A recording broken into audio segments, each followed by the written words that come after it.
the countries that really were affected by SARS actually are the ones that have done the best in this epidemic because they acted when the number of cases were still very, very small. So Bill, when you give a talk like you did in 2015 and then you see what's happening now, I mean, could you have foreseen the rest of this, the sort of response, the lack of infrastructure, the lack of resources, the no apparent strategy really out of the gate? Has that part of it surprised you, given that, I mean, you were sounding the alarm 5 years ago? So I wouldn't have predicted exactly how slow and how somewhat chaotic the response has been.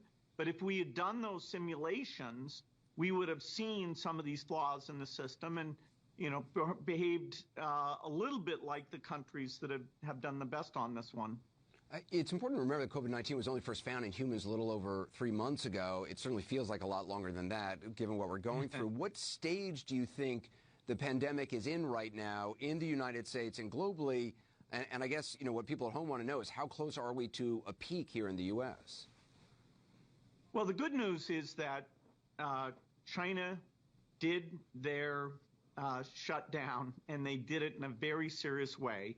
And after a 6-week period of a shutdown that's more extreme than even the best states in the United States are likely to do, they were able to start opening up again. And the total number of cases there is very, very small. So that's very good news. And as people are developing models, they look at that Chinese data, they look at how the South Korean numbers have gotten under control. So we're entering into a tough period that if we do it right, we'll only have to do it once for 6 to 10 weeks. But we have to do it, it has to be the whole country.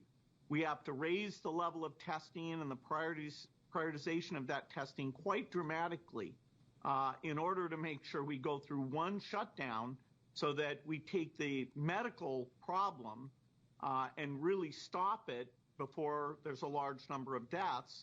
We do then get an economic problem, which is why you want to minimize the amount of time. And having states go at different things or thinking you can do it county by county, that will not work.